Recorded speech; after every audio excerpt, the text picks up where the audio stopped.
آپ بخاری کی روایت اٹھا کے پڑھیے، جب قبیلہ عورینہ نے آقا کریم علیہ الصلوۃ والسلام کے اونٹوں کی حفاظت کرنے والے ایک چرواہے کو قتل کیا اور اونٹ بھگا کر لے گئے، حضور نے ان کو گرفتار کروایا اور پورے قبیلے کو اس قتل کی سزا کے اندر حضور نے قتل کیا، اور ایسی ان کو سزا دی ہے۔ بخاری کی روایت موجود ہے، دوبارہ مدینے کے اندر اس طرح کا واقعہ نہیں آیا۔ حضور نے ان کے ہاتھ اور پاؤں کٹوا دیے، ان کی آنکھوں کے اندر سلائی بھروا کر حضور نے تپتی ہوئی ریت کے اندر ان کو ڈال دیا تھا، فرمایا تڑپ تڑپ کر تم مر جاؤ، تم اس قابل ہو کیونکہ تم نے ایک مسلمان کو بلا وجہ قتل کیا ہے۔ حضرت سیدنا فاروق اعظم رضی اللہ تعالیٰ عنہ کے زمانے میں، یہ روایت موطا امام مالک کے اندر حضرت سعید بن مسیب رضی اللہ تعالیٰ عنہ سے روایت ہے، جلیل القدر تابعی ہیں۔ حضرت فاروق اعظم رضی اللہ تعالیٰ عنہ کے زمانے میں 5 یا 7 لوگوں نے ایک شخص کو دھوکے سے قتل کیا تھا، فاروق اعظم نے ان سب کو قتل کر دیا۔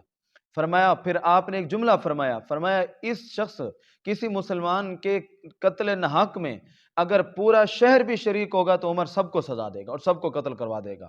یعنی اسلام دیکھیں کیسی تربیت ہماری کر رہا ہے۔ مجرم مجرم ہے،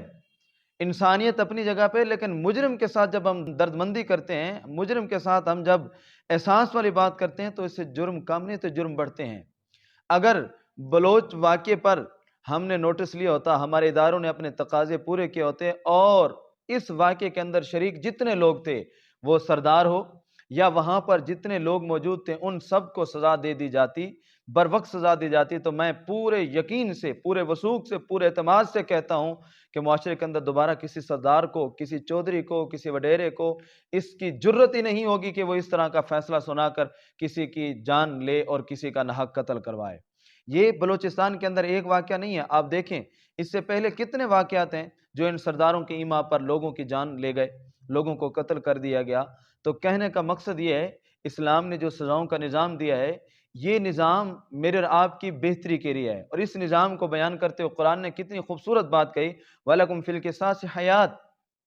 فرمایا ایمان والو قصاص کے اندر تمہاری زندگی ہے۔ حالانکہ ہم دیکھیں تو قصاص کے اندر قاتل کی جان جا رہی ہوتی ہے، قصاص کے اندر کیسے زندگی ہے؟ قرآن نے اس لفظ سے تعبیر کر کے امت مسلمہ کو یہ مسئلہ سمجھایا ہے کہ جب قاتل کو سزا دی جائے گی تو تمہاری زندگیاں محفوظ ہو جائیں گی، معاشرے کی زندگی محفوظ ہو جائے گی، معاشرے میں رہنے والوں کی جان محفوظ ہو جائے گی۔ تو صاحب یہ اسلام کی تربیت ہے کہ مجرم کو اس کے جرم کے مطابق قرار واقعی بر وقت سزا دے دی جائے تو معاشرے کے اندر جرائم کا خاتمہ ممکن ہو سکتا ہے۔